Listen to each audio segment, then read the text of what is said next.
I'm John, this is Amy, and back to talk to you a little bit. When we wrote Life Momentum, it was very clear that Amy and I have very much similar vision of what we do in our career, what we believe for people, that we believe people are more capable, and more or less what it could look like and has the opportunity to look like. But what's amazing is we go about it very, very differently. I don't know if it's just because of the business part versus professional counseling and therapy, or we're two different people and look at life very differently. I think it's the second one, actually. Me too. So I enjoy working with her a lot, but it's interesting how we see things actually quite differently. As I mentioned earlier, one of the reasons I was so excited to have Amy on board with this project and be a partner in this project is when I started out realizing and identifying how little most of us, like over 99% believe, I believe, what we know about our brains, how our brains work. Here we are, in my opinion, walking around this planet with the most powerful machine on the face of the earth, and we don't hardly know anything about it. That's a big part when I brought Amy on. What do you think about that aha moment that we had? I think it's pretty important, and I think it's pretty exciting. When I first started in mental health and mental wellness, not that many people even thought about it. So that someone from a business world comes over and is like, oh gosh, I want to know how to best use my brain. People like me are like, woohoo, we've been over here on the sidelines for a long time saying how capable people were. So it's a really exciting time, I think. With the internet and with functional MRIs where we can see a healthy brain, I think we know more and more.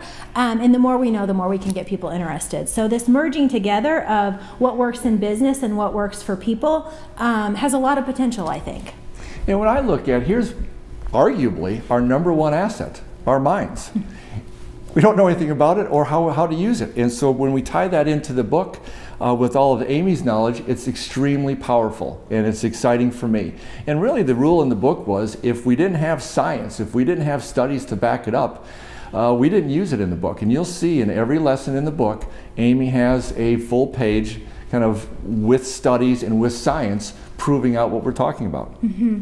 Yeah, having some background, there's all kinds of research now in neuroscience, and it just keeps growing and growing and growing as more people get interested in it. So we've tried to tie that recent research in neuroscience, which is basically looking inside your brain and what's going on, and tried to put that places in the book that are applicable.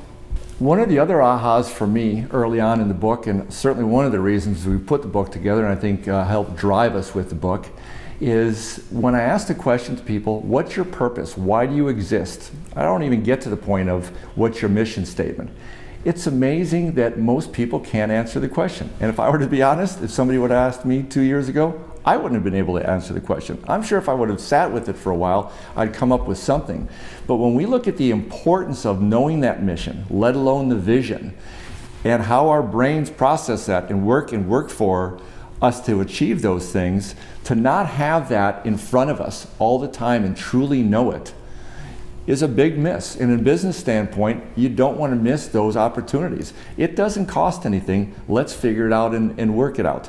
You know, one of the things I think about when I work with you is when you're working with your clients, what if they had a stated mission and a vision? Would that help them? And do you try to get them to there, or how do you work to empower them to move in the right direction? Well, I think from the world of psychology, at least in my mind, it's more about the self-actualization. So really knowing yourself, what makes you tick, having your fingerprint on all the things that you do in your life.